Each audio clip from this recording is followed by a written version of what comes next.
Welcome aboard. My name is Joe Farkas, and I'm the architect of this ship.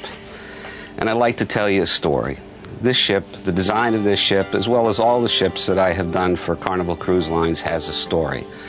And that story begins with an idea. It's what I'd call a central idea.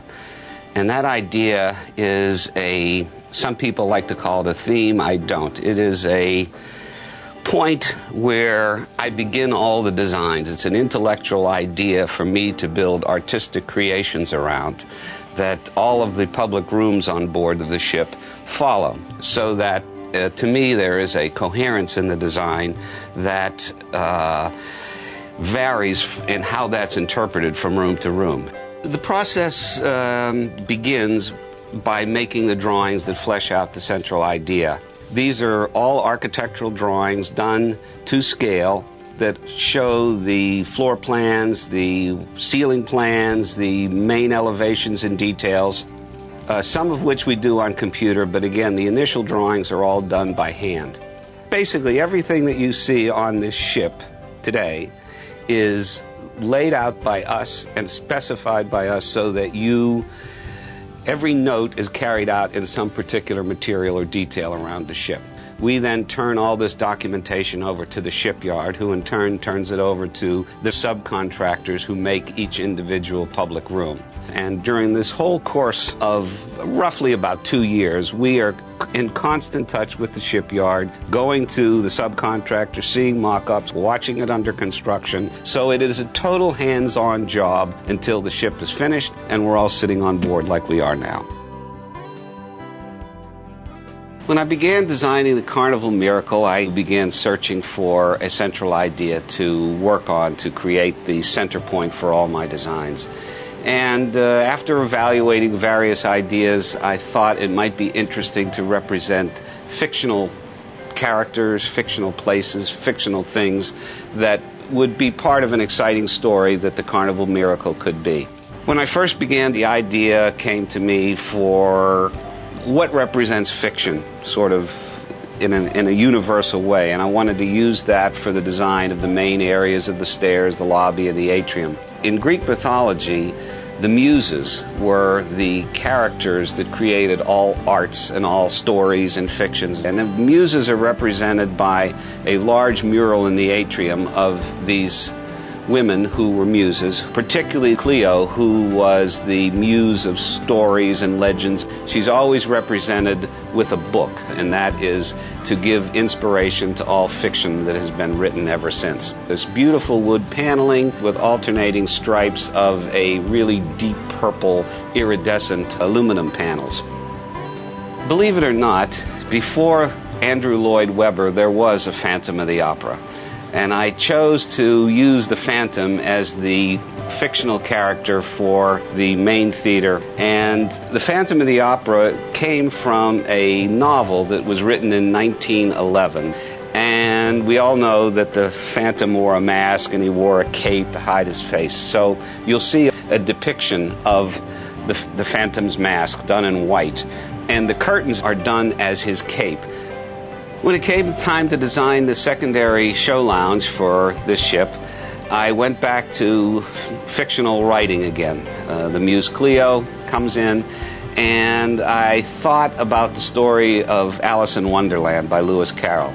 I liked the whole idea of it, the craziness, the party atmosphere of it, and I thought it would be perfect for this type of show lounge. So I named it the Mad Hatter's Ball, and took two of the main characters from Alice in Wonderland, the Mad Hatter and the March Hare. And if you recall from the story, they had this crazy tea party. So I've had these big sculptures of the Mad Hatter on one side, the March Hare on the other side, clicking their teacups together. Also, along with the Mad Hatter, we have the Queen of Hearts and her husband, the king, and the knaves that formed her army, all made out of playing cards. They used a background panel made with a clear lacquer over all of these little metallic chips, and within the metallic chips, you'll see little metallic hearts. Certainly, good food and good drinks are an essential part of a cruise.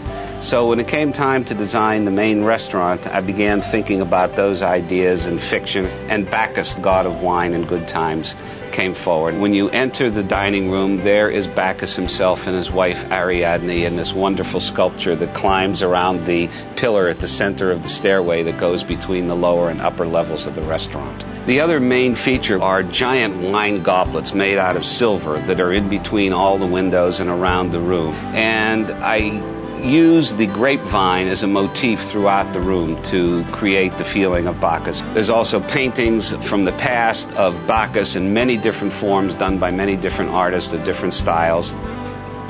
Sitting atop the atrium of the Miracle is our fabulous supper club. It's fabulous not only for the food, that's not my responsibility, but it's fabulous for the space. You have this magnificent atrium climbing up 7 decks, and you go into the top of the funnel, which is the supper club, and you have this wonderful glass dome. And I went back to fiction. The mystery writer Dashiell Hammett wrote these wonderful detective stories called the Thin Man series. And Nick and Nora were the main characters, Nick and Nora Charles. And they were very sophisticated people, detectives living in New York City, and they knew how to live. And it just seems so appropriate for the supper club. So there is a glass stairway that winds its way through the atrium space, which is a real magnificent and thrilling experience to climb. And when you come up to the top, you will be faced with a mural that's on the back wall of the funnel of old New York City. And it really sets the mode of the time of Nick and Nora Charles and gives you that sort of little stepping back into time, a more elegant time, let's say, and a perfect venue for a wonderful meal. Going down from Nick and Nora's, you come to the Lido restaurant, which is called Horatio's. And Horatio is another fictional character from C.S. Forester's series of novels about the heroic British captain in the Napoleonic War era, Captain Horatio Hornblower. He's sort of a larger-than-life hero, I guess loosely based on Lord Nelson of real British naval history fame. And since Horatio was the captain of the sailing frigates, I thought it would be a great idea to have beautiful models, really great scale models of old sailing ships and frigates throughout the room. Mr. Lucky was a character that comes from Hollywood fiction. Originally, the character was created by Cary Grant in a movie made in the early 40s. Mr. Lucky was a gambler, and he ran a gambling yacht that sailed out of New York City. And what I tried to do was give the feeling that you were on board that yacht out sailing and off the shores of New York. So there's little portholes around the room, and in the porthole is a photograph of the skyline of New York City backlit, so you're always seeing New York no matter where you are on this ship. And also we have standing at the bar watching out over his casino Mr. Lucky himself. For the sports bar of the Miracle, I also turned to Hollywood fiction. In this case, the sports agent Jerry Maguire. The interiors themselves are carried out in red and black, very contemporary, but that's just the background for a series of signed photographs that covers the room. We were able to find some reproductions of old contracts that a sports agent would take care of. We have an old contract of Babe Ruth's for some ridiculously small amount of money. And if you go in that room, take a look at all the photographs, and you'll see amongst the photographs on the tables and the bar top some of these reproductions of contracts, which are really very interesting.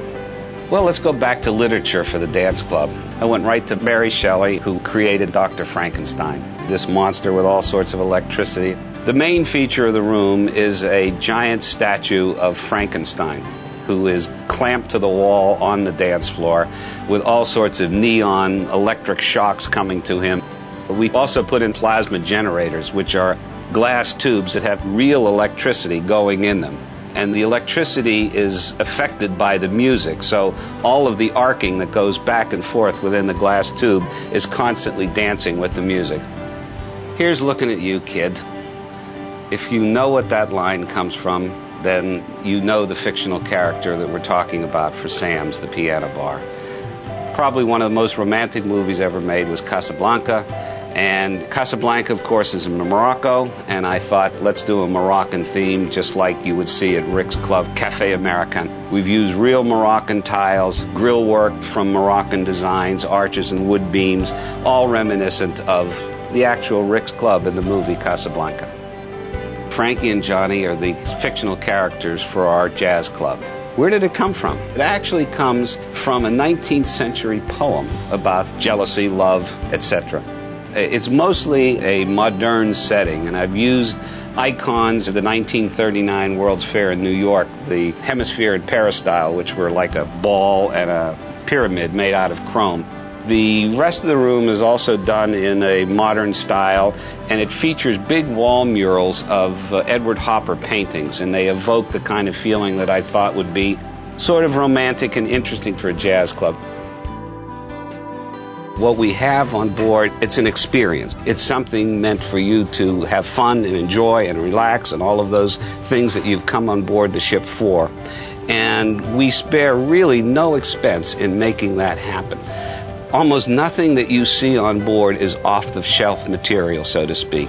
Everything follows the specifications that I mentioned, but they're all custom-made pieces. It's not a museum, but in a way it's like going to a museum because there is so much to see.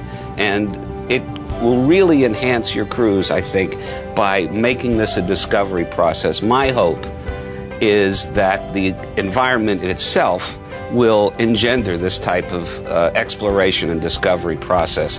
Further, I hope by the end of the cruise you haven't really seen everything yet and you'll want to come back again.